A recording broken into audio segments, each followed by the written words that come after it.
estaba con el resguardo. Acércate más el micrófono porque no se escucha. Sí, bien. Presidenta, con puestas. No me va a pasar nada.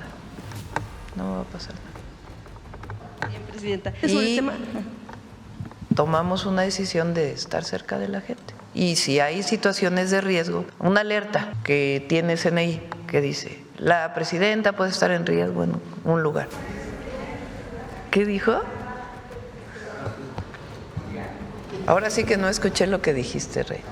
De acuerdo con lo que decida la Corte, a la hora de pagar, él tiene incluso derecho a descuentos establecidos en el Código Fiscal. O si decide pagar antes, pues también. Porque la ultraderecha justamente lo que defiende es el autoritarismo. La ultraderecha lo que defiende es que se haya libertades, pero las del mercado nada más, ningunas otras. La ultraderecha en el mundo ha llevado al fascismo, que tiene como base el clasismo, la discriminación, el racismo, incluso llevado al extremo de que se elimina a todo aquel que no se considera que es la raza superior. La ultraderecha quiere decir autoritarismo, que llegó con un fraude electoral. Él decidió una estrategia al llamarle guerra, de confrontación.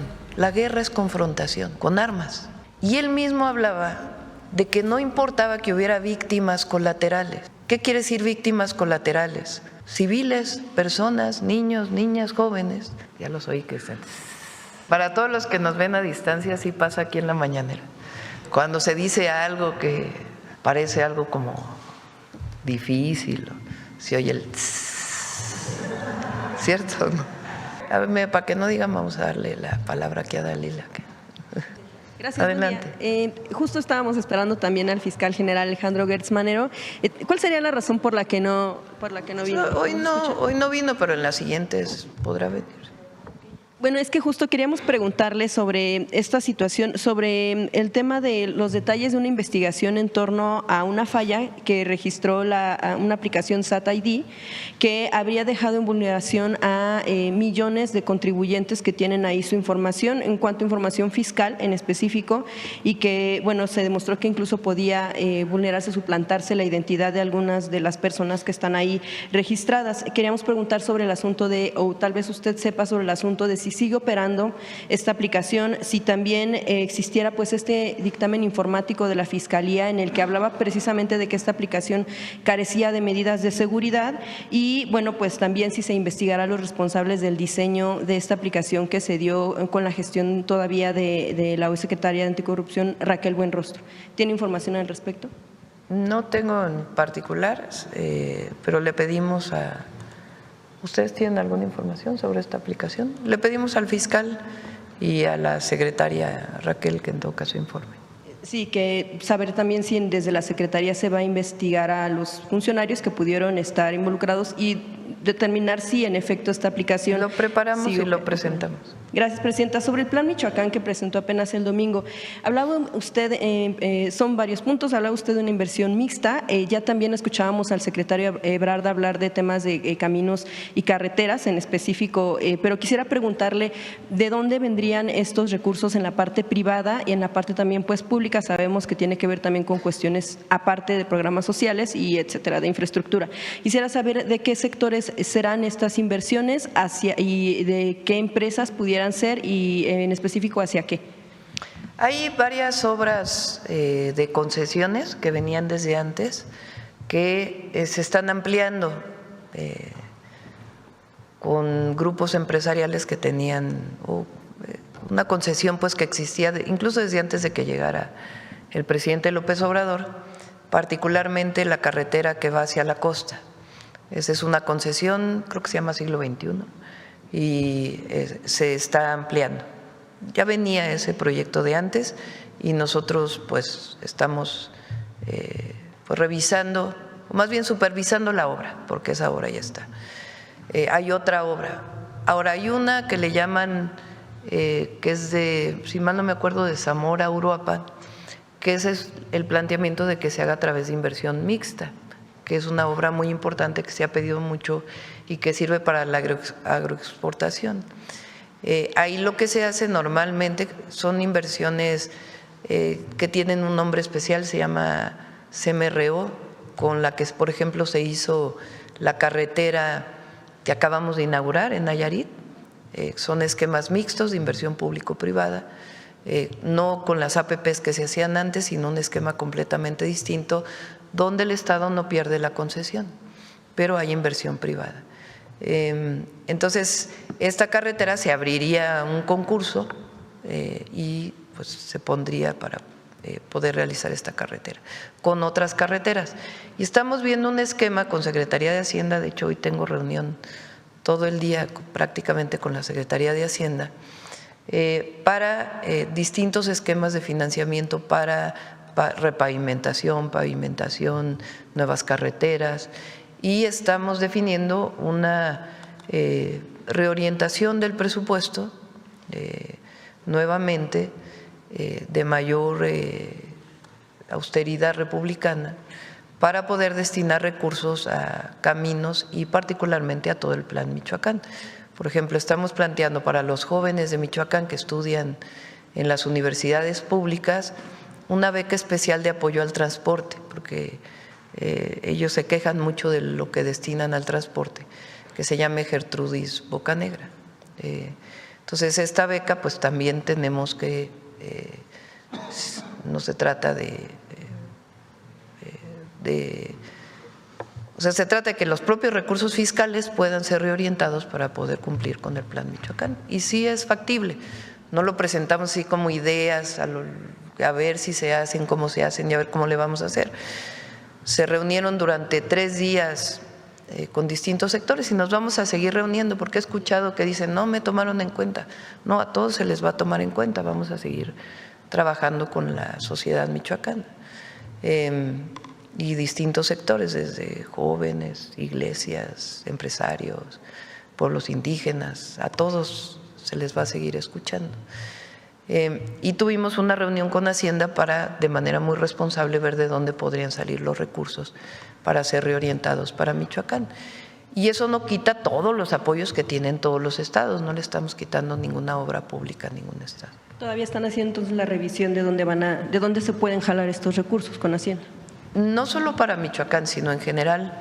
La repavimentación es una demanda muy grande en todo el país y estamos haciendo una revisión de esquemas financieros que nos permitan repavimentar todas las carreteras federales y estatales, porque muchas veces los estados no tienen suficientes recursos. Gracias, Presidenta. En materia de seguridad al gabinete, sobre el caso de Carlos Manzo, quisiera preguntar si todavía esto sigue en el ámbito de la Fiscalía Local, ¿cuándo sería momento en todo caso de que pudiera tal vez la Fiscalía General de la República traer esta investigación? Ya usted la semana pasada decía que podía ser por el asunto de que la probable participación del crimen organizado. Por favor. Sí, primero, ahorita están avanzando todos los peritajes y las primeras declaraciones, bueno, ya no las primeras, las otras declaraciones en la Fiscalía Local. Ayer tuve una llamada con el Fiscal General de la República, hoy vamos a tener también una valoración sobre el caso y ya el fiscal en su momento, él informará si se atrae o no. Sí, pero depende de la propia Fiscalía General de la República, que como sabemos tiene su autonomía a pesar de la gran coordinación que tenemos, ya será el propio Fiscal General de la República quien lo informe.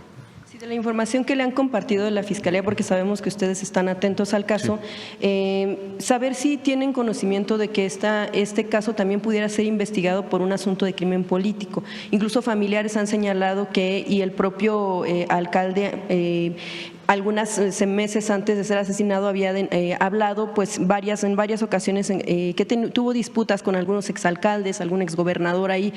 Hay esta inquietud de que si pudiera ser también una línea. Lo que tenemos al momento, por supuesto, nunca se va a descartar una línea y menos a tan poco tiempo de este lamentable suceso, pero lo que tenemos al momento es delincuencia organizada.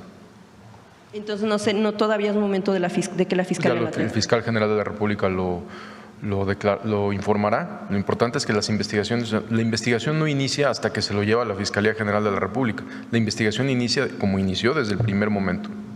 Y aprovechando, secretario, gracias. El tema también, unas semanas antes del asesinato, él había denunciado que se habían encontrado con un sitio de reclutamiento, adiestramiento en una zona, carretera cercana a Uruapan.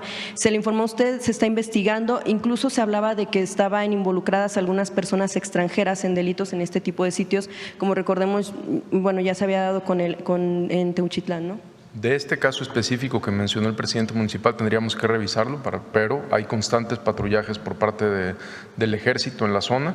Ha habido también detenidos extranjeros en Michoacán, como lo hemos informado aquí. También les podemos precisar cuántos detenidos extranjeros han sido en Michoacán. Gracias. Secretario, finalmente para usted quisiera preguntarle, sabemos que están en un plan antiextorsión y que están avanzando en temas de detenciones. Sin embargo, a la par de que se da esta situación, ¿cómo puede o debe actuar un ciudadano que está siendo víctima de extorsión? Por ejemplo, de clara extorsión, de que tienen que pagar por la venta, no solo de aguacate, de limón, también en otros comercios de venta de pollo, de cualquier otro alimento que se está dando no solo en Michoacán, también en algunos otros estados. Hace tiempo se hablaba también del Estado de México. ¿Cómo debe de actuar una vez que se denuncie, que ustedes como Estado retoman la denuncia como propia para avanzar en la investigación? Pagar el cobro de lo que les están pidiendo mientras es detenido el delincuente para evitar que sean asesinados. Sí. Por eso, a partir del 6 de julio, que inició la Estrategia Nacional contra la Extorsión, se ha dado mucha difusión al número de 089. Como lo informamos aquí hace unos minutos, las denuncias se han incrementado. Después de que informamos y de que se inició la Estrategia Nacional contra la Extorsión, las denuncias se han incrementado. Esto quiere decir que hemos tenido confianza en la ciudadanía para atender los temas. ¿Por qué el 089? Primero, porque es totalmente anónimo, es la protección de la víctima. Lo que la víctima necesita, en este caso tan delicado, en este delito tan delicado como es la extorsión, son dos cosas principalmente. El acompañamiento de un asesor profesional, que son los que están en el 089, muchas veces es telefónica. Cuando son extorsiones telefónicas se resuelve por teléfono, pero cuando son extorsiones presenciales se les da la opción de que vaya un asesor, totalmente, obviamente de manera confidencial. Entonces es el acompañamiento a la víctima, pero también la confidencialidad de la víctima. O sea, por eso insistimos tanto en el 089. Conforme se incrementan las denuncias, tenemos más información, tenemos más datos para poder investigar. No estamos, estos casi 500 detenidos que van en delitos por delito por extorsión, son con las propias fiscalías muchas veces de los estados. Sí, pero ¿cuánto tiempo pasa entre que es denunciado y es detenido el extorsionador? Depende de cada caso. No tendríamos una regla en general para decir después de la denuncia se detiene en 24 horas o en 36 horas o en 48 horas, pues es imposible. Hay casos que se resuelven de manera inmediata, hay casos que son, por ejemplo, este caso que mencioné hace poco donde 3 agentes de investigación fueron heridos, pues fue a la hora que recibieron la denuncia. Entonces llegan los agentes, se hace una investigación de la última denuncia, donde había otras denuncias en el mercado central de Acapulco, y en el operativo de 1 hora hubo 3 agentes heridos, un delincuente que pierde la vida, y a las 6 horas hay 6 detenidos. Entonces varía dependiendo del lugar, de la denuncia, de qué tanta información haya, son muchas cosas.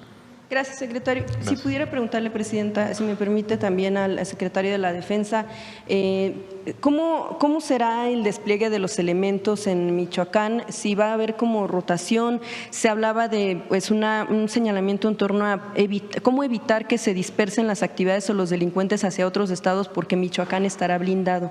¿Cómo darán respuesta a estas preocupaciones?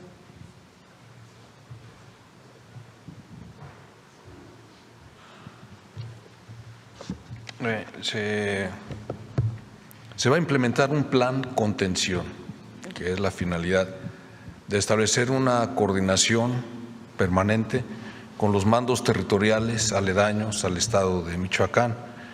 ¿Qué es lo que se va a hacer? Van a buscar todos inteligencia, va a haber una coordinación muy importante para implementar operaciones coincidentes. Si bien ese es un problema al que siempre nos hemos enfrentado por las jurisdicciones, los delincuentes no tienen jurisdicción, ellos se pasan libremente de un estado a otro. Hemos establecido un procedimiento que se llama mandos especiales, es decir, en esa área se le da el mando a un comandante y él puede emplear las tropas de un mando territorial y de otro. Entonces, esa es la manera en que se va a hacer. ¿Cómo se va a materializar? Bueno, también se van a establecer muchos filtros carreteros mediante puestos de control. Van a tener medios tecnológicos, va a haber binomios canófilos. Es la forma en que se va a operar. Esa es la manera. ¿Esto de contención significa encapsular a los delincuentes para evitar que vayan hacia otras zonas? ¿Cómo va a ser ahí la operación? Así es, sí, en efecto. Encapsular, detenciones. También encapsular, dar seguridad en el área, permitir el libre tránsito a los ciudadanos, a la población, evitar enfrentamientos entre ellos. También va a haber, por ejemplo, en límites con Michoacán y Jalisco, vamos a mandar células de detección de explosivos para que revisen todos esos caminos donde se tiene ya información de que existen ese tipo de artefactos, detectores, carros antiminas. Esa es la manera en que lo vamos a hacer. Bien, secretario, voy a preguntarle, aprovechando que está ahí, con lo sucedido con el alcalde de Uruapan, mientras avanza, por supuesto, el plan en el que buscarán que se tenga estos resultados, ¿qué tiene que cambiar en los protocolos de cuidado de algunos funcionarios? En este caso estamos hablando de presidentes municipales, sobre todo porque, pues, usted, como mencionaba, este protocolo pues falló, a final de cuentas, bajo el resguardo que debía tener de seguridad, pues fue asesinado. Si no vieron venir, por ejemplo, que en un evento público pues masivo hasta cierto punto, pues no corriera este tipo de riesgos.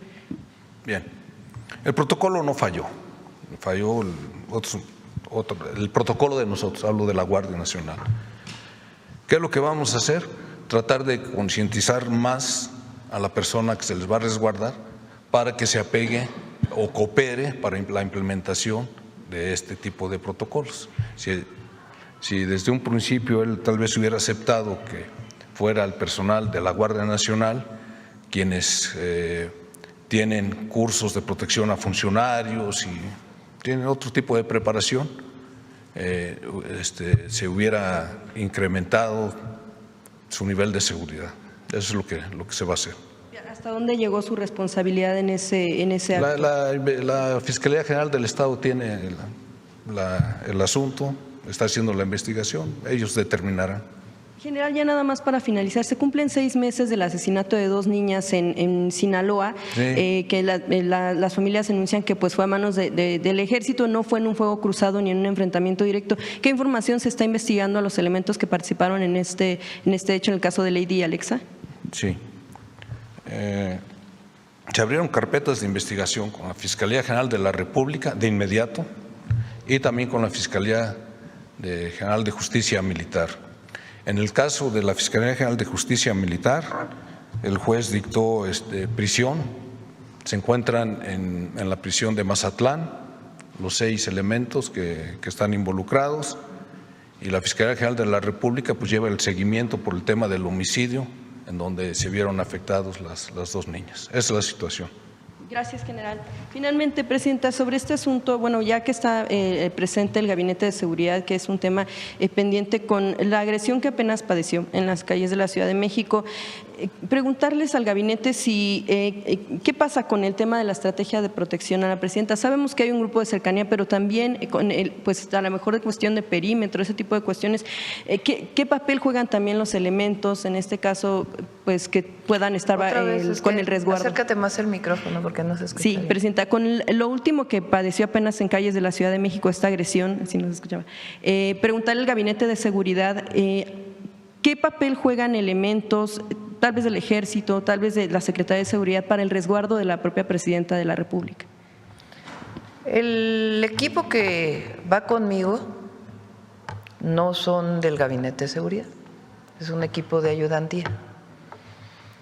Cuando salgo fuera de la ciudad,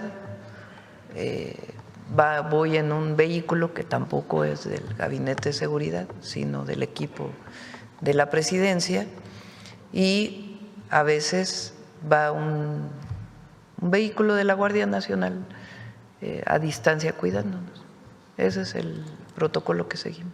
Claro, pero justo preguntaba porque pues esos elementos de ayudantía no tienen experiencia en cuestión de seguridad, que como dice el general secretario, pues muchas veces hay protocolos que pues personas expuestas. No me va a pasar nada, no me va a pasar nada. Bien, Presidenta. Gracias. Finalmente sobre el tema.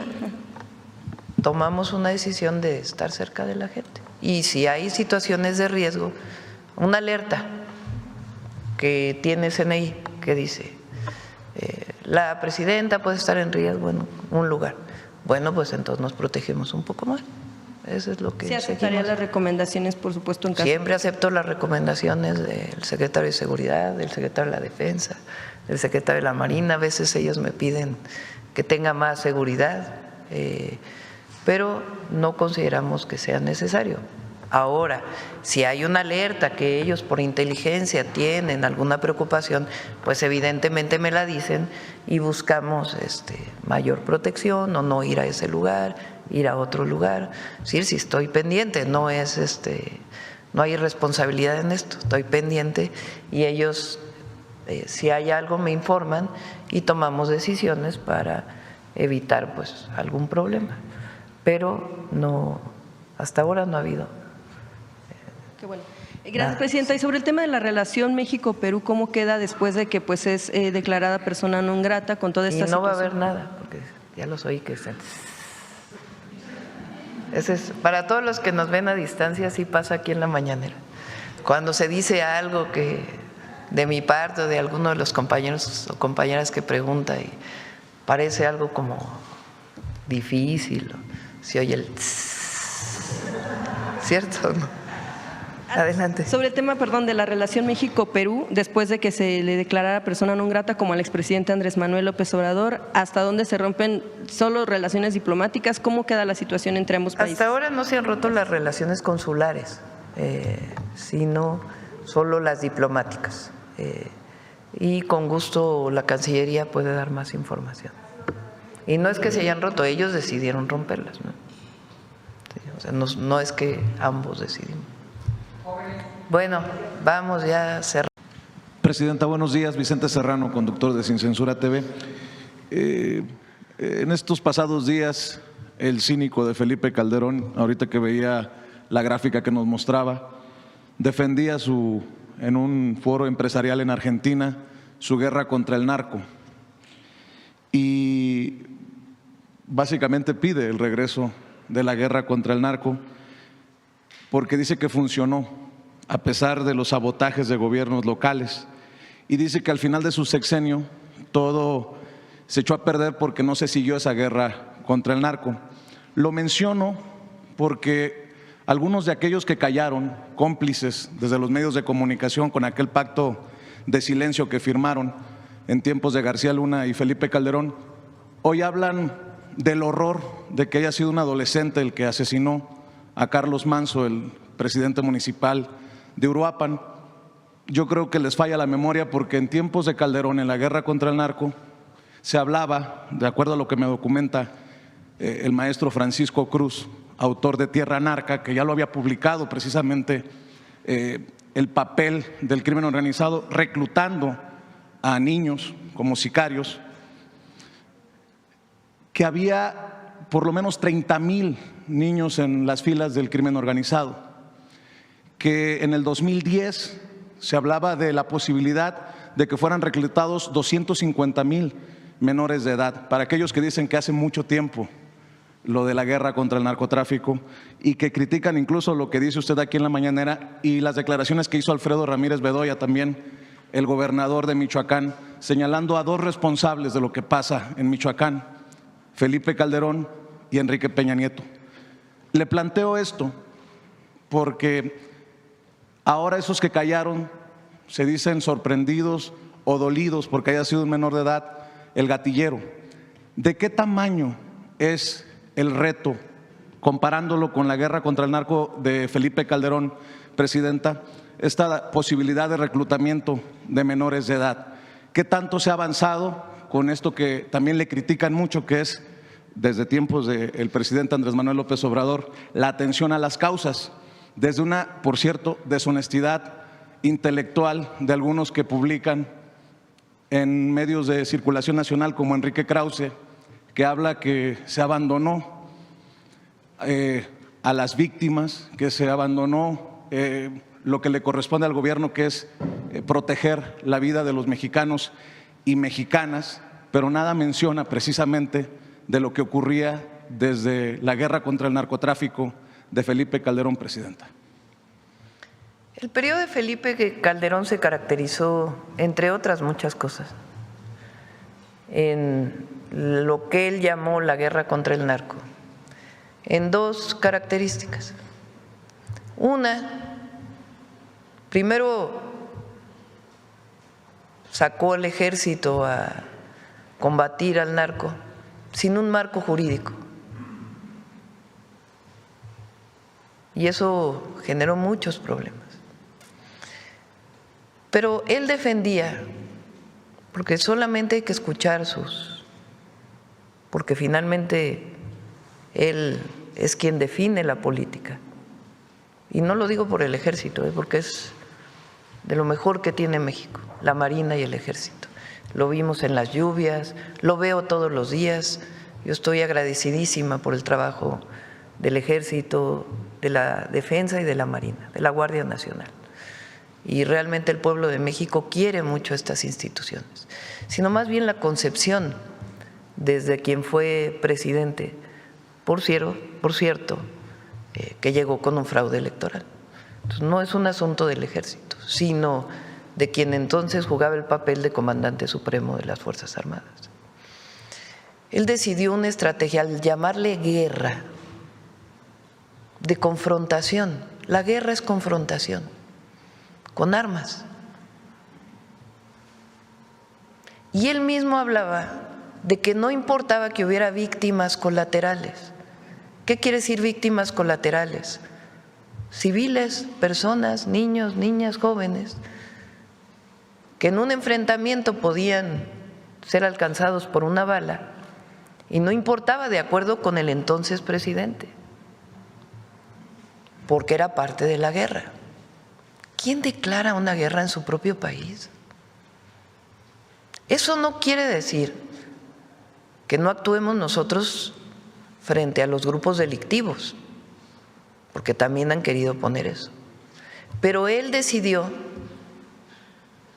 ejecuciones extrajudiciales. ¿Qué quiere decir? Que se ejecutaba a un presunto delincuente por el solo hecho de ser un presunto delincuente, sin un juicio. Y hay muchos ejemplos durante aquella época. Pero no solo eso, sino que puso al frente de esa guerra a un personaje que hoy está preso en los Estados Unidos por favorecer a un grupo delictivo. ¿Cómo defender aquella actuación? Pero además no dio resultados. Pon otra vez la gráfica. Guerra. ¿Quién quiere guerra en un país? Muy distinto actuar dentro del marco de la ley, darle un marco jurídico al ejército para que pueda actuar, crear la Guardia Nacional, a la Marina también, y detener a presuntos delincuentes para que tengan un juicio. Eso se llama Estado de Derecho. Es decir, detener a un presunto delincuente para que tenga un juicio. No se trata de abandonar la impunidad, o sea, de que haya impunidad, perdón. Se trata de detenciones de generadores de violencia y que tengan un juicio. Claro, con jueces que no liberen por dinero, con corrupción. Entonces, declara la guerra y pone al frente de la guerra a una persona que está demostrado que operaba para uno de los cárteles y que se corrompió en el proceso y que hoy está preso en los Estados Unidos.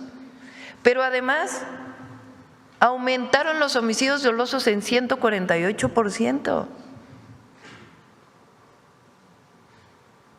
Muchos de ellos lo que él llamó víctimas colaterales.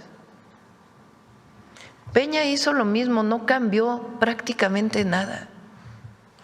en su estrategia. Claro, llevó a la Policía Federal a la Secretaría de Gobernación, pero en realidad no cambió la estrategia. ¿Y qué ocurrió? 42% de homicidios. Pero además en ese periodo, justamente en ese periodo se abandonó a los jóvenes. Es justamente en ese periodo cuando el rector, entonces rector de la UNAM, le llamó ninis a los jóvenes, ni estudias ni trabajas, como si fuera responsabilidad de los jóvenes. Abandono de los jóvenes. No hay escuelas, no hay educación, no hay empleo, mayor pobreza, mayor desigualdad, guerra y permiso para matar. No, bueno. Y además, al frente, a un delincuente.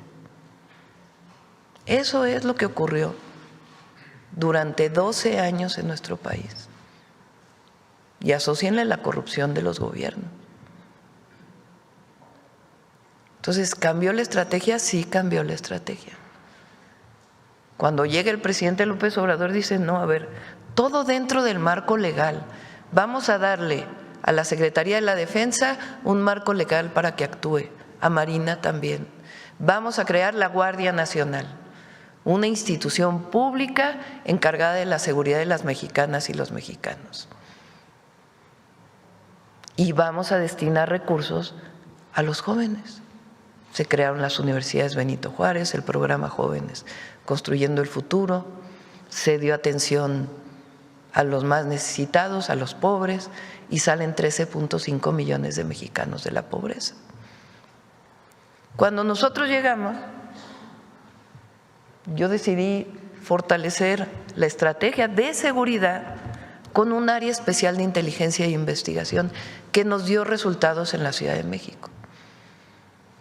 Porque frente a los grupos delincuenciales se requiere más inteligencia e investigación que permita hacer las detenciones de presuntos delincuentes y la coordinación con los estados, además pues del seguimiento cotidiano y en la consolidación de la guardia, y fortalecer la atención a las causas con mayor presencia territorial en los municipios de mayor incidencia delictiva. Con este trabajo que hace Rosa Isela, la Subsecretaría de Seguridad y Protección Ciudadana, de ir tocando casa por casa a ver qué necesitan las familias. ¿Cuál es el resultado? Durante el periodo de López Obrador, 9% de reducción de homicidios dolosos. Y con nosotros, contabilizado por año, 28%. Contabilizado de septiembre del 24 a octubre del 25, 37% de reducción de homicidios dolosos. ¿Qué falta? Sí, sí falta. ¿Que nos duele un homicidio como el del alcalde de Uruapan? A todo México le duele. Pero no por eso se va a llamar a la intervención de Estados Unidos. La última intervención de Estados Unidos lo que provocó fue que nos quitaron la mitad del territorio. Que nos pueden ayudar como vecinos, como socios, como países con pueblos hermanos, claro que nos pueden ayudar, que tienen equipos que pueden ayudar a darnos información, bienvenidos, dentro de un marco de colaboración sin subordinación. Pero se equivoca el que llama a la intervención de los Estados Unidos en México, porque nosotros no somos colonia de nadie, nosotros somos un país soberano, independiente. ¿Qué decidimos hacer en Michoacán? Reforzar la seguridad, desde la presencia hasta todo lo que tiene que ver con atención a las causas y desarrollo económico, social y del bienestar del pueblo de Michoacán. ¿Que se puede perfeccionar la estrategia? Por supuesto. ¿Que se puede mejorar el plan? Por supuesto, pero hay que empezar. Y en el camino se va fortaleciendo. Pero esta reducción, por más que la oposición o los detractores o desde fuera tengan críticas hacia nosotros, que son válidas siempre y cuando no sean mentiras, ¿Podría? ha implicado resultados. y vamos a dar más resultados todavía, porque nosotros no vamos a traicionar a nuestro pueblo, nunca. Nos comprometimos y vamos a seguir trabajando en cuerpo y alma para defender y proteger al pueblo de México. ¿Podría darnos claridad usted, Presidenta, o los secretarios aquí presentes, del tamaño del reto en relación a los jóvenes que podrían estar en peligro de ser reclutados por el narco? Entendiendo estas cifras que le compartía, de acuerdo a informes, en tiempos de Calderón había 30,000 reclutados por el narco, 250,000 para 2010 en peligro de ser reclutados, y como lo empezó a documentar, le decía Francisco Cruz en Tierra Narca, su libro, desde 2009, pues resulta alucinante que, por ejemplo, Raimundo Riva Palacio diga que su prioridad es defender a López Obrador y no hacer lo que le toca, ¿no? Ese personaje que cayó en este grupo durante aquellos años. O se les olvida que en el 2010 tuvimos un horroroso caso como el del Ponchis, aquel niño sicario. Que no se malinterprete, es doloroso ver a un joven de 17 años asesinar a un presidente municipal, pero para callar a sus críticos con datos, ¿de qué tamaño sería el reto, Presidenta? Lo que te puedo decir es qué estamos haciendo. Difícil es tener un número de jóvenes, y lo que queremos es que los jóvenes no se acerquen a la delincuencia. Ahora, ¿qué estrategia seguir? Más escuelas, por eso mi insistencia en más preparatorias. Más cerca de las comunidades. Más cerca de las comunidades. ¿Por qué los jóvenes tomaron la hicieron viral? Pues porque les llega. Entonces, más preparatorias que queden cerca de la casa, más preparatorias, que cuando salgan de la secundaria se vayan directito a la preparatoria. Entonces, es lo que estamos haciendo. En Michoacán estamos reforzando el número de preparatorias en un nuevo modelo, 60 nuevas preparatorias, en un modelo modular para zonas rurales y ciudades más pequeñas, además de 16 nuevas preparatorias, y en todo el país más preparatorias. En un modelo de enseñanza, además, donde los jóvenes se sientan contentos de estar en la escuela. Más universidades. La Rosario Castellanos, estamos en coordinación con las universidades públicas, tecnológicos, politécnicos, para que aumente la matrícula. Y nosotros, la Universidad Nacional Rosario Castellanos, además de las Benito Juárez para el Bienestar. Y ahora el programa que viene, que iniciamos en Michoacán, que es el de Centros Comunitarios de Alto Rendimiento México Imparable. Queremos que los jóvenes, en vez de acercarse a un grupo delictivo, tengan una pequeña beca y se pongan a hacer deporte. La escuela y saliendito de la escuela, hacer deporte o actividades culturales. Yo decía en mi campaña a la jefatura de gobierno, un estudiante más, un artista más, un deportista más, es un delincuente menos. Y en eso nosotros creemos. Además, si se cometen delitos, pues hay una ley. Si cometes delito, pues tenemos que fortalecer nuestro sistema de justicia para que haya detenciones y se cumpla con lo que dice la ley. Pero es la ley. Por eso es una estrategia de construcción de paz, no es una estrategia de hacer la guerra. Es muy distinto. Pero además de honestidad en todo lo que desarrollamos. Entonces, sí son dos proyectos de nación. Sí son dos proyectos de nación. Uno, que piensa que el pobre es pobre porque no trabaja. Uno que piensa que mientras más concentración de la riqueza mejor, porque en algún momento llegará el que menos tiene.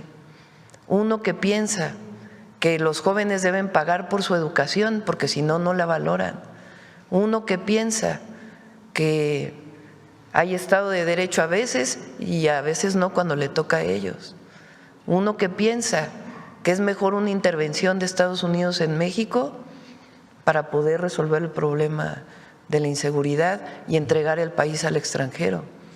Uno que piensa que el pueblo no es sabio. Uno que piensa que la historia de México no representa valores. Uno que se burla de los pueblos indígenas. Ese es un proyecto de nación, que por cierto hoy le llaman ultraderecha. Y otro proyecto que es humanista, que somos nosotros, que se define como humanista, que creemos en el derecho a la educación, en el derecho a la salud, en el derecho a la cultura, que creemos en las jóvenes y los jóvenes mexicanos, que creemos en las niñas y los niños, que creemos en nuestro pueblo, que creemos en los pueblos indígenas, que amamos nuestra historia, que creemos que la independencia, la reforma, la revolución y la transformación que estamos llevando a cabo es para el pueblo y ha sido por el pueblo, que creemos en un país fuerte, independiente y soberano. Esa es la diferencia. Y que creemos en que los privilegios y la corrupción no llevan a ningún lado. Es un modelo esencialmente humanista frente a un modelo clasista, frente a un modelo de discriminación. Esos son los dos modelos. Ahora está dando resultados. Nos duelen homicidios que hay como el de Carlos Manzo, claro que duelen. Y claro que en el gabinete decimos por qué pasó, qué es lo que está pasando, que se haga la investigación y que haya justicia. ¿Cómo reforzamos la estrategia? Pero regresar a la guerra contra el narco o a poner a García Luna al frente de la Secretaría de Seguridad, eso nunca más. Eso ya lo vivió el pueblo de México con mucho dolor. Esa es la diferencia. Por eso hay que pensar muy bien lo que vive México hoy hacia adelante y el fortalecimiento de nuestra patria y nuestro pueblo por encima de todo y su protección en todos sentidos. Presidenta, acabo de regresar de Chicago tratando de documentar lo que está pasando para las comunidades de paisanos y paisanas por allá con las redadas de inmigración. Y permítame incomodar nuevamente con mi insistencia, que sé que también es dolorosa para muchos. ¿Qué le han dicho el canciller, el subsecretario para América del Norte, los cónsules de lo que está pasando? Y se lo pregunto porque este pasado fin de semana la patrulla fronteriza ya entró a negocios mexicanos en La Villita, en el barrio más mexicano del medio oeste de Estados Unidos, porque hay reportes de que ya entraron a escuelas violando pues toda la ética de mantenerse fuera de las escuelas, de los hospitales y de las iglesias. Y también se lo menciono porque ya no es la apreciación de su servidor que va incrementando la violencia en estos operativos, que además siguen llevándose a cabo con encapuchados y en automóviles no identificados. El FBI, tengo entendido, ha emitido un documento para pedir que se identifiquen estos agentes porque hay criminales que haciéndose pasar, ya hay varios casos en diferentes estados de Estados Unidos, de criminales que haciéndose pasar por agentes de la patrulla fronteriza han cometido desde violaciones sexuales hasta secuestros y robos. Y más aún, el alcalde de Chicago, Brandon Johnson, se pronunció en el Consejo de Derechos Humanos de la ONU para que sea investigado Estados Unidos, el gobierno de Donald Trump, por lo que está generando con estos operativos. Ya teniendo una autoridad como el alcalde de Chicago, presidenta, y obviamente la intención no es generar un conflicto ni mucho menos, ¿cómo se posiciona usted? ¿Cuál es su posición frente a un llamado del alcalde de Chicago para que sea investigado, incluso para que haya personajes de la ONU que vayan a dar testimonio de lo que está ocurriendo en las calles de ciudades como Los Ángeles, como en algunas ciudades de Texas y en el caso de Chicago? Yo por eso mi insistencia, presidente, en que definamos cuántos casos de presuntas violaciones de derechos humanos tienen ustedes conocimiento. Voy a pedirle de nuevo a Cancillería que nos diga Aquí me contesta Roberto Velasco, mira qué rápido. Son 30 quejas por presuntas violaciones a derechos humanos que han sido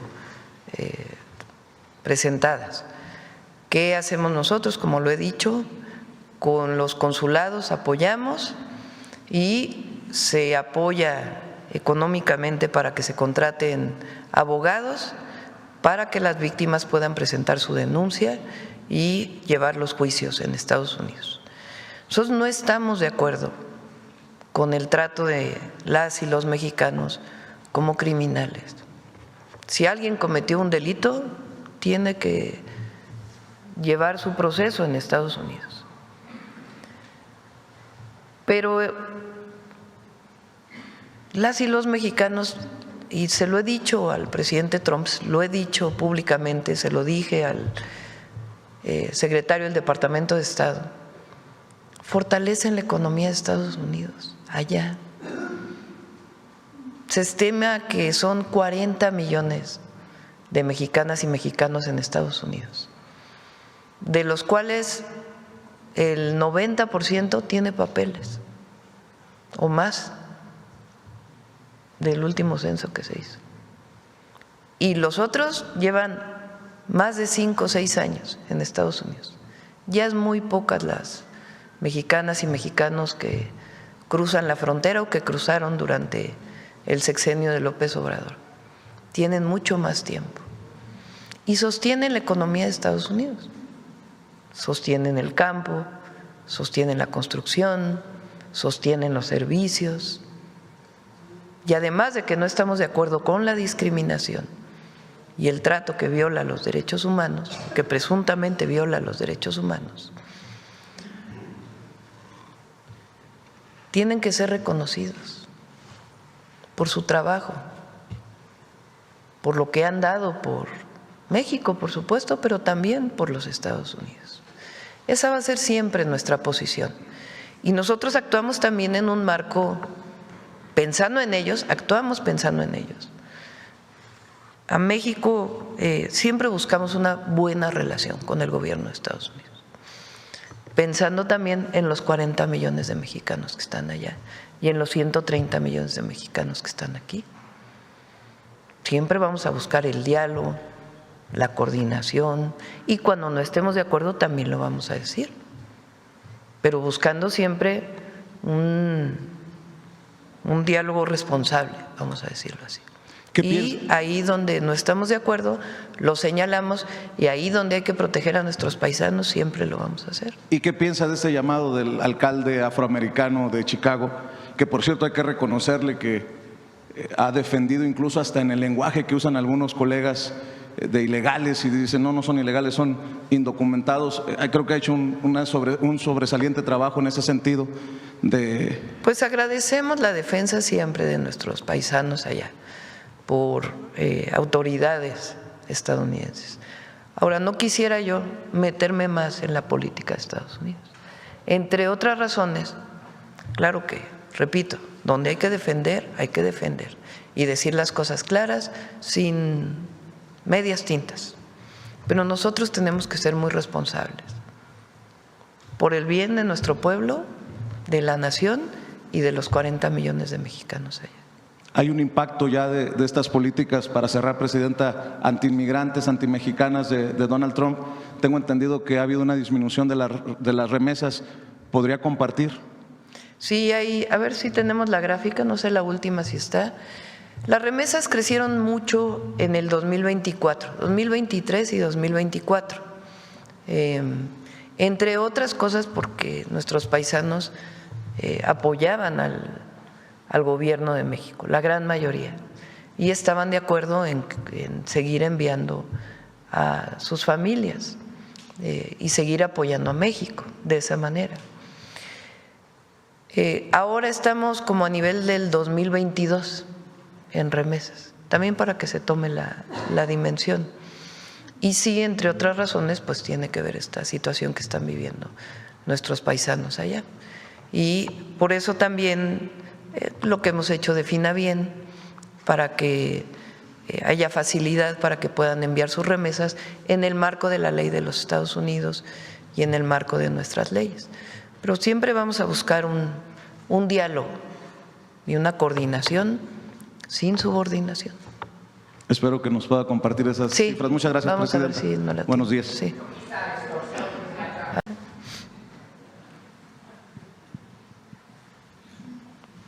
Gracias. Buenos días, presidenta. Karina Aguilar, de Diario 24 Horas. Preguntarle cuáles fueron los temas que trató ayer con los coordinadores parlamentarios. Tenemos entendido que tuvo reunión y si tuvo que ver con el tema de revocación de mandato, por favor.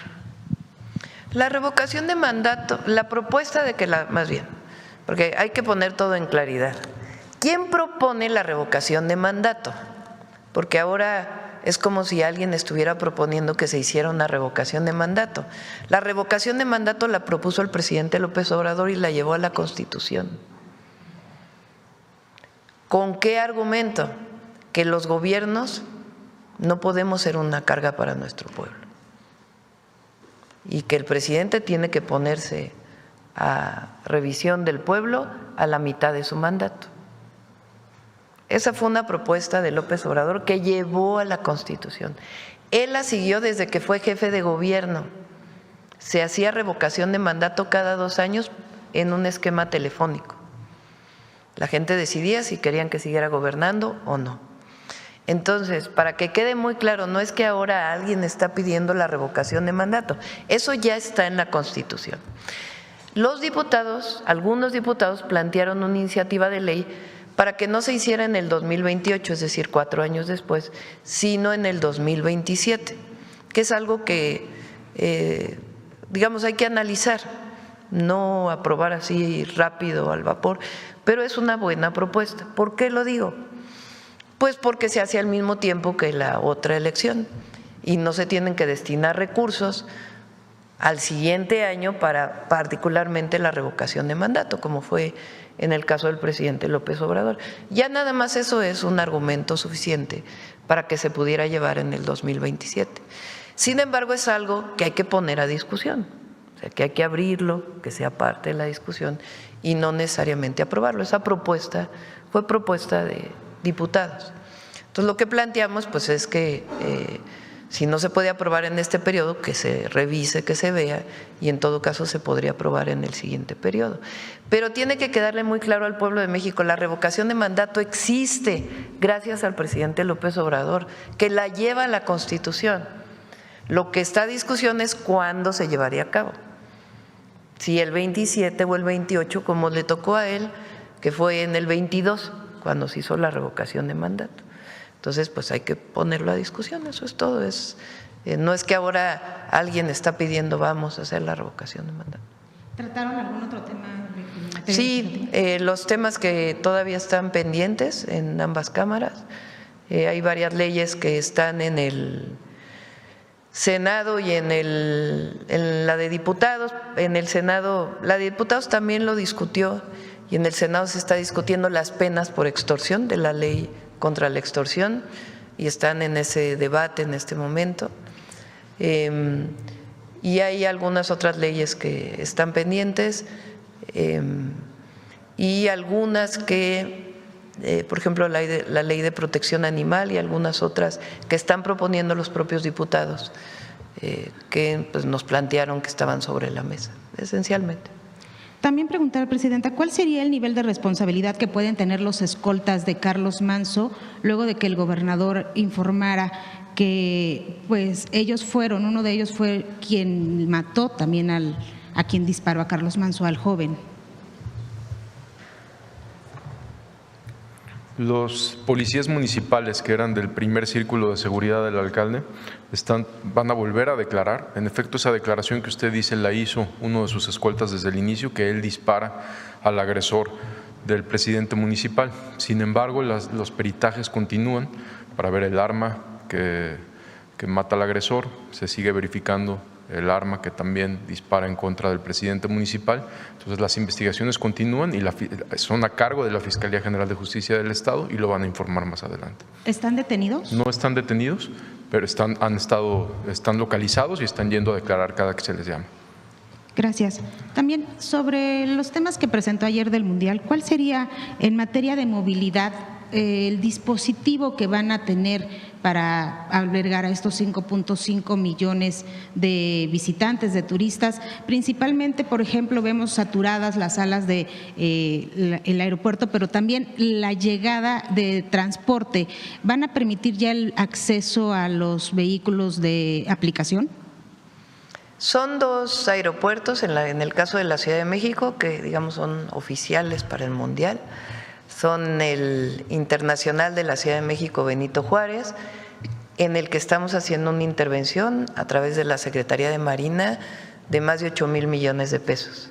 Es para arreglo de las salas, arreglo de parte del drenaje, agua potable, las propias pistas, en fin, varios arreglos que se están haciendo y que esperemos estén listos por ahí de marzo más o menos del próximo año. Y el Aeropuerto Internacional Felipe Ángeles, que además ya va a estar funcionando el tren para cuando sea el Mundial, del AIFA a Buenavista y de Buenavista pues a donde vayan a ir los turistas que lleguen a la Ciudad de México. Por otro lado pues está el aeropuerto de Guadalajara y el aeropuerto de Monterrey.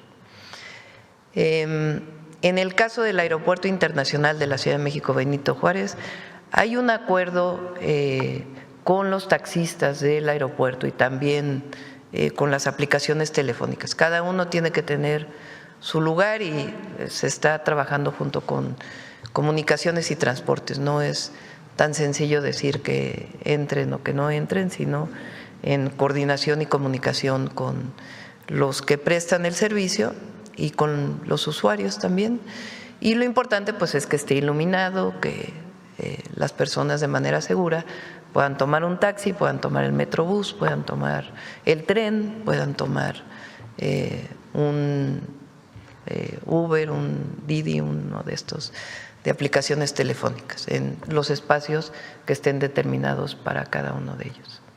Presidenta, este martes en Diario 24 Horas tenemos publicado una información en el sentido de que el gobernador de Nuevo León ha gastado 33 millones de pesos en la promoción de su imagen con recursos propios de él, no salen del gobierno. Sin embargo, de acuerdo con especialistas que también hemos consultado, señalan que esto podrían ser actos anticipados de campaña porque se sabe que él aspira a otro cargo y que está promoviendo su imagen. ¿Usted considera que se tendría que investigar el tema? Pues que en todo caso, si hay quejas, lo investigue el INE y el tribunal, ¿no?, que son a quienes le corresponde. También preguntarle, ¿ya no va a venir el fiscal a estas conferencias? El día de hoy no pudo venir, pero sí va a seguir viniendo y tenemos buena relación con él. Y ya por último, si me permite, quedó pendiente una información en materia de seguridad sobre cuántos servidores públicos han pedido protección. Quedaron en mandarla y no me la han Sí, no sé si tengan el dato. ¿Cuántos servidores públicos se han pedido protección? Apoyo? En general, no sé si usted tenga. Gracias.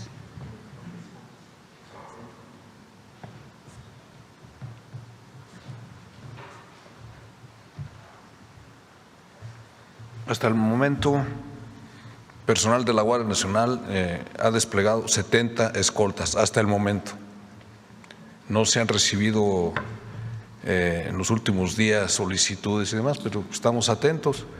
Ya se mencionó cuál es el procedimiento. Existe una solicitud, se lleva a cabo un análisis de riesgos, la Secretaría de Seguridad y Protección Ciudadana da su opinión, se establece el nivel de riesgo y se proporciona el servicio. Pero hasta el momento son 70 escoltas, estamos hablando de más de 450 elementos destinados a realizar este servicio. ¿A partir de qué fecha? No, es en la administración, es lo que llevamos. O sea, de septiembre, de octubre del 2024 a la fecha. A la fecha. Gracias. ¿De qué estados y cargos? Les damos, si quieren, un cuadro de información de en qué estados de la República se ha pedido protección. Muchas gracias. Gracias, presidente. ¿Quién más? A ver, por acá. Vamos a… Ya los veo que… a ver la compañera. Buenos días, Presidenta. Jennifer Barba, de México Comunica. Presidente, el secretario de Seguridad ha informado sobre la detención de 2 integrantes de los rusos de Mexicali. ¿Tiene más datos sobre esta célula que por años ha controlado la frontera entre Mexicali y Caléxico? Esta detención que usted menciona fue en días pasados, pero si quiere le podemos compartir información de todos los detenidos que se han detenido de esta célula delictiva. Ok, muchas gracias, secretario. Presidenta, ¿qué regulación existe o se prevé para los casinos en línea o de máquinas electrónicas que utilizan a grandes influencers de México para promocionar sus productos? La mayoría de sus objetivos son los jóvenes, así como lo hace el crimen organizado. Y muchos de esos contenidos prometen ganancias fáciles o la posibilidad de salir de sus problemas económicos, como la plataforma 777. ¿Habrá pronto una regulación para estas plataformas o qué información tiene sobre si pagan impuestos?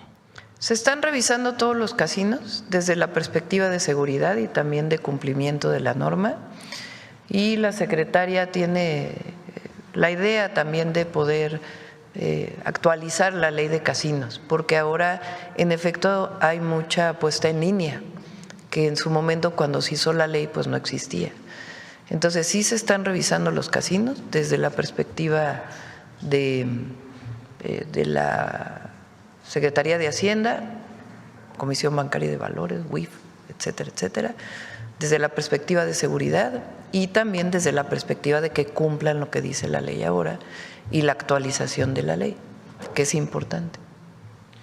Gracias. Presidenta, por último, ¿cuál es su opinión sobre Ricardo Salinas Pliego, quien, molesto porque tiene que pagar lo que le corresponde al pueblo de México, reaccionó llamando chairos hijos de P, voy a omitir la palabra que utilizó por respeto, se definió como ultraderecha y comparó a la izquierda con un barco mal conducido que llevaría al país a las rocas? Bueno, primero, parece que la Corte puso en su agenda, ¿no? ¿Cómo se enlistó? En su agenda algunos casos de este grupo empresarial y tendrá que resolver la Corte lo que la Corte considere de acuerdo a sus criterios. Lo he dicho aquí muchas veces, este grupo empresarial tiene adeudos con el fisco, con el SAT, que suman un monto y de acuerdo con el Código Fiscal tiene derecho a descuentos como cualquier contribuyente que si decide pagar tiene derecho a descuentos que se calculan de acuerdo a lo que dice estrictamente el Código Fiscal. Entonces, eso es lo primero. Entonces, que está enlistado para resolverse y que, de acuerdo con lo que decida la Corte, a la hora de pagar, él tiene incluso derecho a descuentos establecidos en el Código Fiscal. O si decide pagar antes, pues también estrictamente lo que dice la ley, porque lo que él está diciendo es que el SAT está imponiéndole que pague lo que no es legal, y eso pues nunca se hará así. Es muy claro el Código Financiero y tendrá que pagar lo que dice sus, no son auditorías, ¿cómo se llaman? Los créditos fiscales, lo que resuelva la Corte y lo que diga el Código Fiscal. Eso es lo primero, porque es muy importante. Nosotros jamás vamos a hacer algo autoritario, algo que tenga que ver con hacer algo que esté fuera de la ley.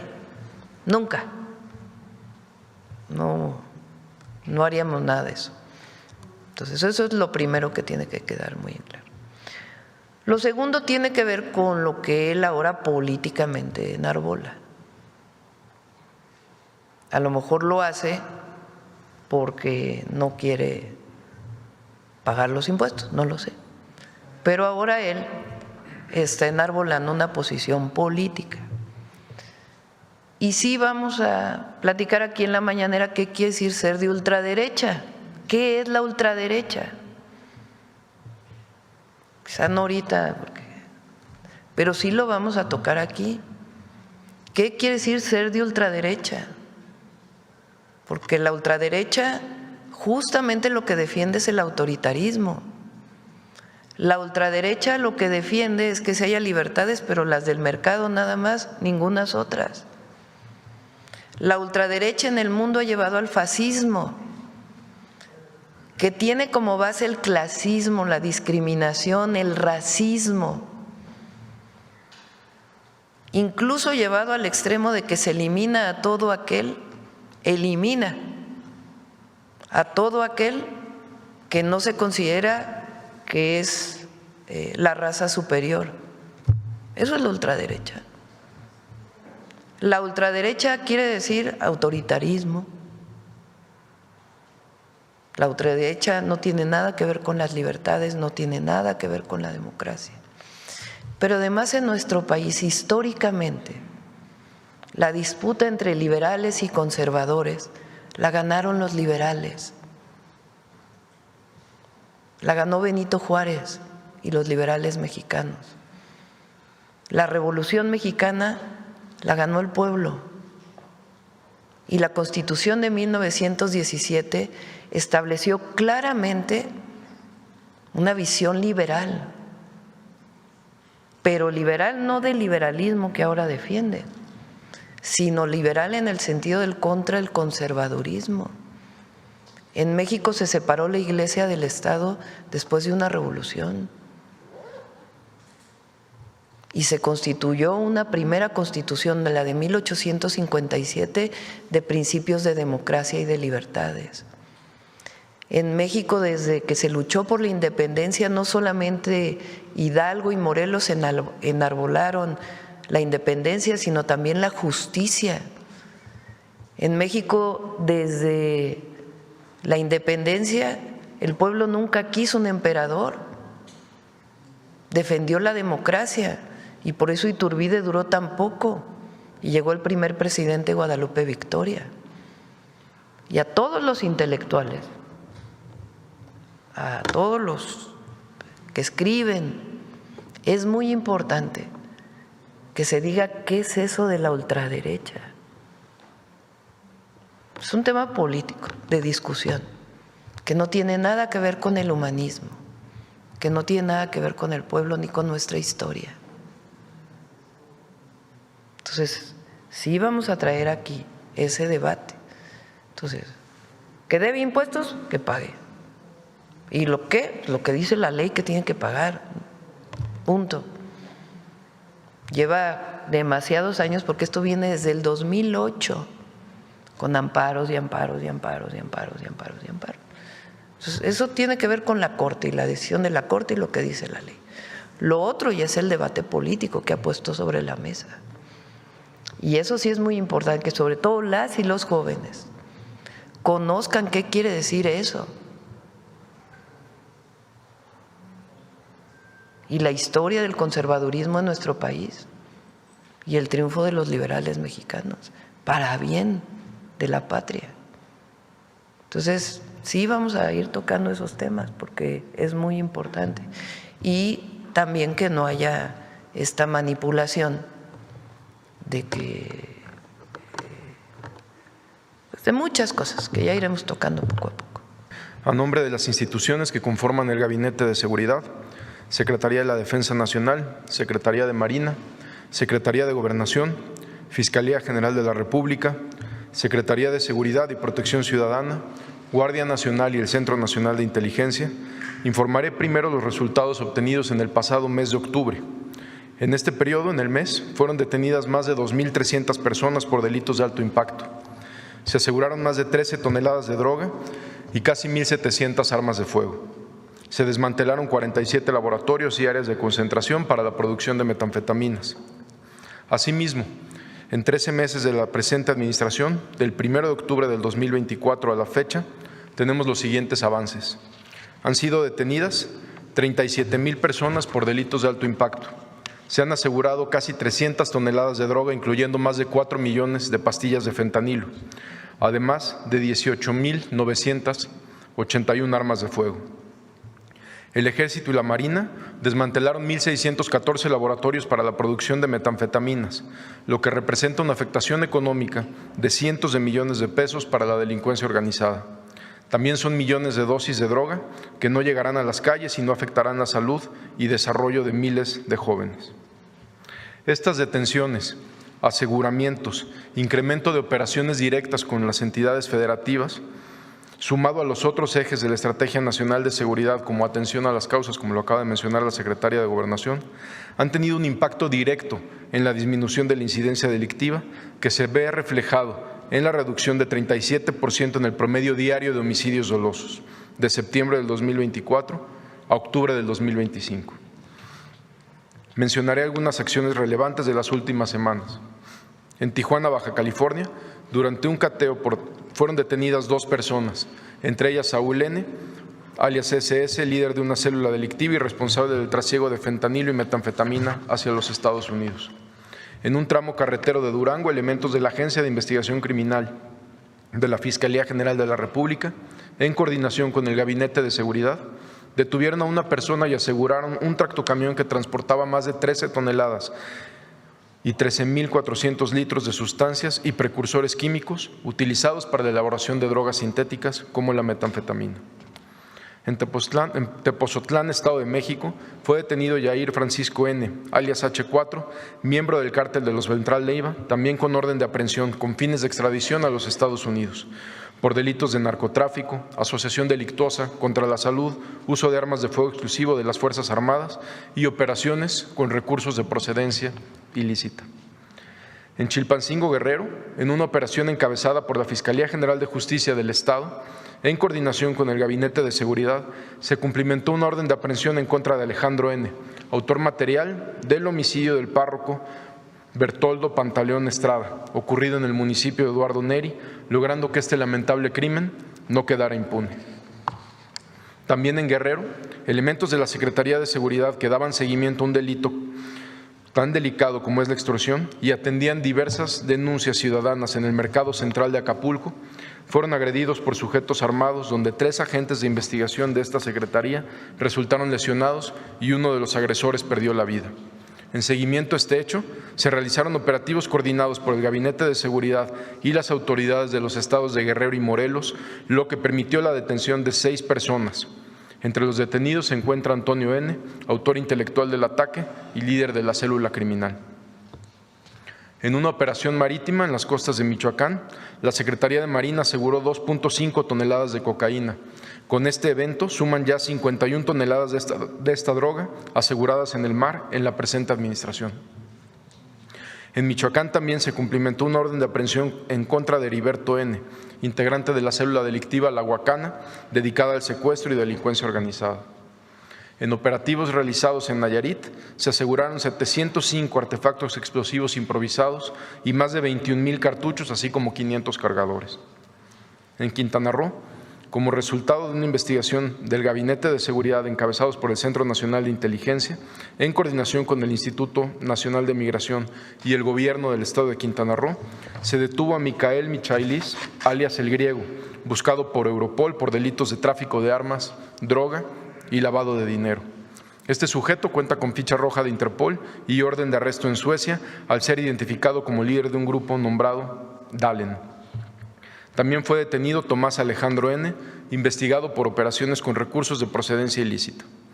En el estado de Sinaloa, por instrucciones de la presidenta Claudia Sheinbaum, hemos mantenido la presencia del Gabinete de Seguridad y trabajamos de manera permanente con las autoridades locales. Nos hemos reunido con diferentes sectores de la población para escuchar sus inquietudes y generar estrategias conjuntas. En 2 acciones operativas en Mazatlán y Culiacán, fueron detenidas 5 personas relacionadas con grupos delictivos generadores de violencia en la región, a quienes se les relaciona con homicidios, venta de droga y otros hechos violentos. En Culiacán fueron detenidos 6 integrantes de una célula delictiva vinculada con homicidios, narcotráfico, privación ilegal de la libertad y agresiones armadas. Algunos de ellos habían sido detenidos en diciembre del año pasado. Están José Manuel N., Juan Carlos N., líder de la célula Luis Ezequiel N., quien en esta acción perdió la vida. También personal de la Secretaría de Seguridad detuvo a Daniel N., alias El Dani, objetivo buscado por autoridades de Estados Unidos por su participación en delitos de conspiración para la distribución de fentanilo. Cuenta con orden de arresto y ficha roja también, detenido en Culiacán, Sinaloa. En 3 operaciones coordinadas en Sonora, fueron detenidos 4 integrantes de las células delictivas Los Yillos y Los Arzate, vinculados con trasiego de droga, secuestro y delincuencia organizada. Además, fue detenido un integrante del Cártel del Pacífico que transportaba en un tractocamión más de 1,000 litros de metanfetamina líquida oculta en productos de limpieza. En un operativo coordinado por el Gabinete de Seguridad y autoridades estatales de Tabasco y Chiapas, en Tuxtla Gutiérrez fue detenido Leonardo Arturo N., integrante de un grupo delictivo relacionado con extorsión a comerciantes, secuestro, venta de droga y homicidios en la entidad. Dicho sujeto se desempeñó como director general de la Policía Estatal de Tabasco en el año 2021. En San Luis Río Colorado se ejecutaron 2 órdenes de cateo donde fue detenido Abdel N., alias El Toro, y Miguel Ángel N., integrantes del Cártel de Sinaloa, a quienes se les aseguraron diversos narcóticos y armas de fuego. En Tabasco, el Gabinete de Seguridad y la Fiscalía General del Estado detuvieron a 20 personas relacionadas con un grupo delictivo, entre ellas el líder de esta célula, Jorge Armando N., así como a 4 policías municipales. Estos detenidos están vinculados con una agresión en Macuspana en días pasados, donde lamentablemente 2 mujeres perdieron la vida, además de otros hechos delictivos. Se aseguraron 17 armas de fuego, vehículos y droga. En acciones para combatir el mercado ilícito de combustibles, se realizaron operativos en Chihuahua, Guanajuato y León, donde se decomisaron más de 2 millones de hidrocarburo, además de una toma clandestina y un túnel.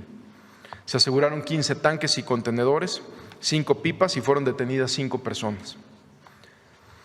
A partir del 6 de julio, por instrucciones de la presidenta Claudia Sheinbaum, se implementó la Estrategia Nacional contra la Extorsión. Se han detectado que 12 centros penitenciarios concentran el 56% del total de líneas telefónicas reportadas para extorsionar a través del 089. Para evitar que este delito se cometa desde el interior de los penales y proteger a la ciudadanía, se han implementado acciones conjuntas de inteligencia, bloqueo de señal, revisión tecnológica y operativos de supervisión. Para ello, se realiza la instalación de inhibidores de señal, sistemas de circuito cerrado avanzados, sensores de movimiento, escáneres de seguridad y tecnología en centros penitenciarios federales. El 33% de las líneas detectadas han sido bloqueadas mediante el retiro de la antena en Altamira, Tamaulipas, cambio de antena en Matamoros y bloqueo total de los servicios 3G y 4G en Santa Marta, Catitla, en la Ciudad de México. En el primer trimestre del 2026 estarán bloqueados los 14 reclusorios federales y los 13 de la Ciudad de México. Desde que inició la Estrategia Nacional contra la Extorsión, la Secretaría de la Defensa Nacional, de Marina, de Seguridad, Guardia Nacional, con apoyo de Prevención y Reinserción Social y otras dependencias, han hecho 730 revisiones en los 275 centros penitenciarios. En estas revisiones se han asegurado módems, teléfonos, chips, drogas y armas. Prevención y Reinserción Social ha realizado 4,608 revisiones ordinarias en los eferesos, donde se han decomisado y asegurado más de 84,000 objetos desde el inicio de la administración. Desde que se inició la Estrategia Nacional contra la Extorsión, se mantiene un incremento en el número de denuncias en el 089, donde se han recibido a la fecha más de 83,800 llamadas, de las cuales 62,716 llamadas, que representan el 75%, fueron extorsiones no consumadas debido al acompañamiento de los operadores a las y los ciudadanos, lo que permitió interrumpir la acción delictiva. También se atendieron 12,433 llamadas de ciudadanos que se comunicaron al 089 con la finalidad de reportar un número de teléfono desde el cual los habían intentado extorsionar. Se recibieron 8,682 denuncias, es decir, 10% del total de las llamadas que se trataron de extorsiones consumadas, las cuales fueron turnadas a las fiscalías locales para su seguimiento y realizar las investigaciones que correspondan. Se generaron, gracias a esto, 2,929 carpetas de investigación. Agradecemos la confianza ciudadana para realizar estas denuncias y contribuir en numerosas investigaciones que nos ha permitido detener a quienes realizan este delito y poder bloquear los números casi de manera inmediata. Desde el 6 de julio al 3 de noviembre, en el marco de la Estrategia Nacional contra la Extorsión, en acciones coordinadas del Gabinete de Seguridad, con apoyo de las autoridades locales, han sido detenidas 478 personas en 22 entidades del país por el delito de extorsión. En el combate a este delito destaca las siguientes acciones. En Aguascalientes, en un operativo encabezado por la Fiscalía del Estado, en colaboración con el Gabinete de Seguridad, fueron detenidos 4 hombres vinculados con actividades delictivas a quienes se les aseguró armamento. Entre ellos se encuentra Armando N. alias El Charro y José Manuel N., operadores regionales de una célula delictiva, ambos responsables de extorsiones, secuestros, venta de droga y homicidios. También se cumplimentó una orden de aprehensión en contra de Carlos Alberto N., colaborador de Armando N., acusado por delitos de desaparición, privación ilegal de la libertad y lesiones dolosas. En diferentes cateos realizados en Jalisco fueron detenidos 3 integrantes de un grupo criminal, entre ellos Nazario N., generador de violencia, responsable de actividades ilícitas como extorsión y venta de droga. En diversos operativos realizados en Buenavista, Tomatlán, fueron detenidos 3 integrantes de grupos delictivos generadores de violencia relacionados con la extorsión a productores de limón y distribución de droga, a quienes se les aseguró armas y droga. Entre los detenidos se encuentra John Mario N., relacionado con el cobro de extorsiones al sector limonero en Apatzingán y Tierra Caliente, además de realizar actividades de reclutamiento y entrenamiento de una célula delictiva. Derivado de trabajos de investigación, tras el homicidio de Bernardo Bravo, líder de citricultores en la región, se realizó un operativo en Apatzingán, Michoacán, encabezado por elementos de Defensa Nacional, en coordinación con las autoridades del Estado y el Gabinete de Seguridad, donde fue detenido Rigoberto N., identificado como uno de los responsables del cobro de cuotas de extorsión a productores limoneros en este municipio. Las investigaciones continúan y las operaciones también. Muchas gracias.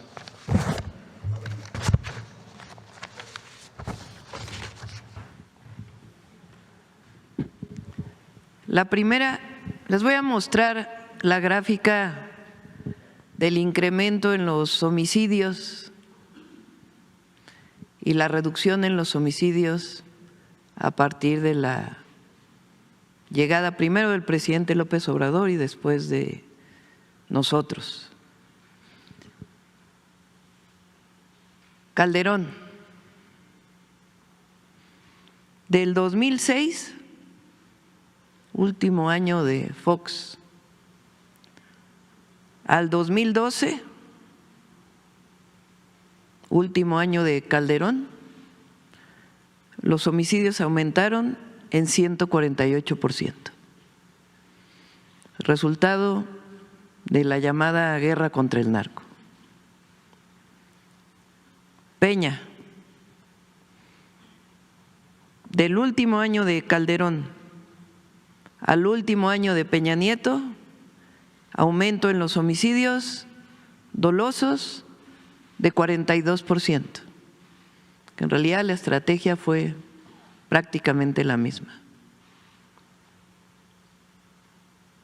Llegada del presidente López Obrador, del último año de Peña 2018 al último año del presidente López Obrador 2024, la reducción de homicidios 9%. Del último año 2024, que el presidente López Obrador deja el gobierno el 30 de septiembre, nosotros entramos el 1 de octubre, al 31 de octubre del 2025, una reducción del 28% en los homicidios dolosos.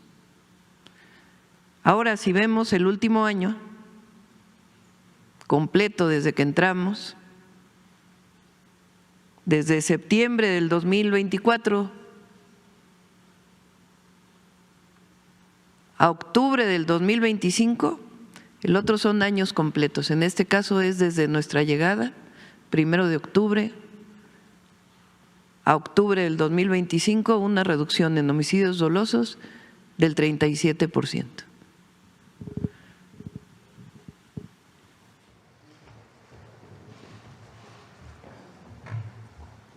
¿En qué consiste la estrategia? Son 2 brazos de la estrategia. La primera, la atención a las causas. Jamás vamos a renunciar, porque esa es nuestra esencia, atender a los jóvenes. Educación, cultura, deporte, y la llegada del gobierno a muchísimos municipios donde no se había llegado, casa por casa, con todos los servicios del Gobierno de México, los programas de bienestar, atención a las familias de manera individualizada, atención a las causas, más todos los programas de bienestar y toda nuestra política humanista. Y la otra, cero impunidad.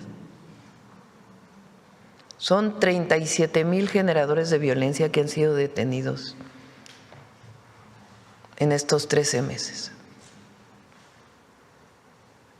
en toda la República. ¿Cómo se ha logrado? Fortaleciendo la estrategia de inteligencia e investigación y de coordinación. Entonces son los dos, siempre lo planteamos así. Y particularmente 4 ejes: atención a las causas, consolidación de la Guardia Nacional, el Sistema Nacional de Inteligencia e Investigación, que permite realizar detenciones dentro de la ley, en nuestro marco jurídico, y la coordinación. 37% de reducción en homicidios dolosos, de septiembre del 2024 a octubre del 2025. 32 homicidios menos diarios. ¿De dónde viene la información? De las fiscalías estatales. 32 fiscalías estatales que envían su información todos los meses, todos los días, y luego se consolida cada mes. De todos los estados, los gobernados por todos los gobernadores, gobernadoras, la jefa de gobierno. 37% de reducción.